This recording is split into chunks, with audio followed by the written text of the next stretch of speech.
ఈ సంవత్సరం తులరాశి ఎలా ఉంది అని చెప్పడానికంటే ముందు తులరాశి వాళ్ళకి సాధారణంగా వాళ్ళకు నేను చెప్పాను కదా! సౌమ్యమైనటువంటి స్వభావం కలిగి ఉంటారు. సినిమా ఇండస్ట్రీ, సినిమా యాక్టర్స్ చాలా మంది మీకు తులారాశిలో కనబడుతుంటారు. అంటే బ్యూటీ కాన్షియస్ ఉన్న వాళ్ళందరూ కూడా తులారాశిలో ఉంటారు. చాలా వాళ్ళు ఇంటీరియర్ డెకరేషన్స్ చాలా చేసుకుంటారు. ఇల్లంతా అందంగా పెట్టుకోవాలి. వాళ్ళు కూడా సక్రమంగా అంటే మంచిగా ఉండాలి.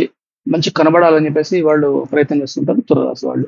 ఈ తులారాశి వాళ్ళకి ఈ సంవత్సరం ఆదాయం 11 ఉంది. వ్యయం వచ్చేసి 5 ఉంది. అంటే దాదాపు 50% అంటే 60 అండ్ 40% ఉంది మనం చెప్పొచ్చు. ఇంకా రాజపూజ్యం 2, అవమానాలొచ్చేసి 2. అంటే సమంగా వాళ్ళు అనుభవిస్తారు వాళ్ళు. అంటే గౌరవాన్నంతే, అవమానాన్నంతే అనుభవిస్తారు. ఈ సంవత్సరం వీళ్ళకి గురువు శుభంగా ఉన్నాడు. అదే విధంగా రాహు, రాహు శుభమే. మన షష్టాధిపతి యోగకారకుడు, విశేష యోగకారకుడైనటువంటి శని సిక్స్త్ ప్లేస్‌లో ఉన్నాడు. సో, అది కూడా వీళ్ళకి అనుకూలమైనటువంటి ఫలితాలనే ఇస్తుంది. మరి ఈ సంవత్సరం వీళ్ళకి ఎలా ఉంటుందంటే మిశ్రమ ఫలితాలని చెప్పొచ్చు. లాభము, నష్టం సమానంగా ఉంటాయి. తర్వాత గతంలో చేసినటువంటి ఏవైతే తప్పులుంటాయో వాళ్ళు ఇప్పుడు సరిదిద్దుకునే ప్రయత్నం చేస్తుంటారు.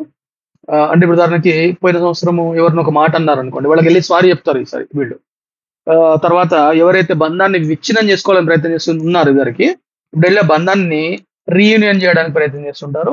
అది కాకుండా కొంచెం పెద్దవాళ్ళకు గౌరవం ఇచ్చి, వాళ్ళ సలహాలు తీసుకొని ముందరికెళ్ళేటువంటి సందర్భము ఇప్పుడు వీళ్ళకి ప్రారంభమైందని చెప్పొచ్చు.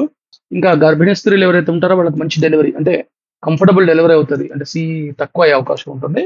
నార్మల్ డెలివరీలు అయ్యే అవకాశం ఉంటుంది. అయితే ఉద్యోగస్తులు ఎవరైతే ఉంటారో వాళ్ళకి బదిలీలు ఏర్పడే అవకాశం ఉంటుంది. అంటే ఇప్పుడు మనకు స్పౌస్ ట్రాన్స్‌ఫర్స్ అవి ఉన్నాయి వాళ్ళకి. గవర్నమెంట్ జాబ్ ఉన్న వాళ్ళకి. భార్యాభర్తలు వేరు వేరుగా ఉన్నారు కదా! ఇప్పుడు కలుస్తారు. అయితే అది ప్రమోషన్స్‌తో కూడినటువంటి బదిలీ ఉంటుంది. లాభమే అది నష్టమేం గాదు. తర్వాత 12థ్ ప్లేస్‌లో రాహు ఉన్నాడు గాబట్టి, రాహుకేతుల సంచారం వీళ్ళకి 12 స్థానంలో అవుతుంది గాబట్టి, అది కొంచెం వాళ్ళ తాతలుంటారు గదా! తాత సంబంధించినటువంటి పితృవంశీయులు, మాతృవంశీయులు ఉంటారు గదా! వాళ్ళ పెద్దవాళ్ళకు ఇబ్బందయ్యే అవకాశాలు ఈ సంవత్సరం ఉంది. అంటే తాతలు వాళ్ళ పరంపరలో వచ్చేటువంటి ఏదైనా సరే ఇబ్బంది పడతది. అంటే ఉదాహరణకి ఒక తాతల ఆస్తి ఉందనుకోండి. ఆ ఆస్తి డిస్ప్యూట్‌లోకెళ్ళిపోతది.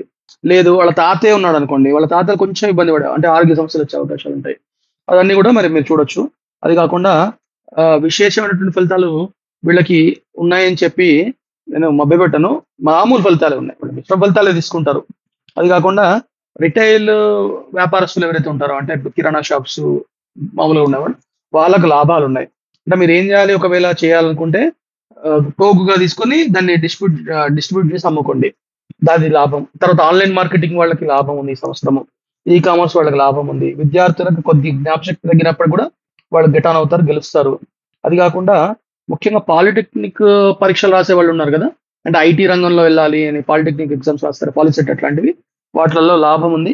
అది కాకుండా కుటుంబంలో మీ ప్రాముఖ్యత పెరుగుతది. కుటుంబంలో అంటే మీ మాటకు విలువిస్తారు. ఎందుకు చెప్పండి? మీరు పెద్దవాళ్ళ మాట వింటారు కాబట్టి మీ మాట వినేవాళ్ళొస్తారు. కాబట్టి మనం ఏం చేస్తే మనకదొస్తుంది అనే విషయాన్ని మీరు గమనించండి. అయితే కొంచెం వీళ్ళకి మే నెల అనుకూలంగా లేదు. ఈ వచ్చే మే నెల. అదొకటి చూసుకోండి. జాగ్రత్తగా ఉండండి మే నెలలో. ముఖ్యంగా వాహన ప్రమాదాలు కనబడుతున్నాయి. వాహన ప్రమాదాలు ఆహ్, అయ్యే అవకాశాలున్నాయి కాబట్టి బండి నడిపేటప్పుడు, కారు నడిపేటప్పుడు కొద్దిగా చూసుకొని నడపండి. అది కాకుండా కొంచెం ఎప్పుడైతే ఒక దుఃఖం ఉంటుంది వీళ్ళకి తులారాశి వాళ్ళకి. చాలా రోజులు బట్టి ఏదో తెలియని ఒక వేదన ఉంది గదా! అది ఇప్పుడు ఈ సంవత్సరం పోతది. చాలా పద్ధతిగా వాళ్ళు వాళ్ళ ధర్మాన్ని పాటించినట్టయితే వాళ్ళకు ఆ వేదన అనేది పోయి అనుకూలమైనటువంటి ఫలితాలు వాళ్ళు తీసుకుంటారు. ఇక వీళ్ళు మహాలక్ష్మి ఆరాధన చేయండి.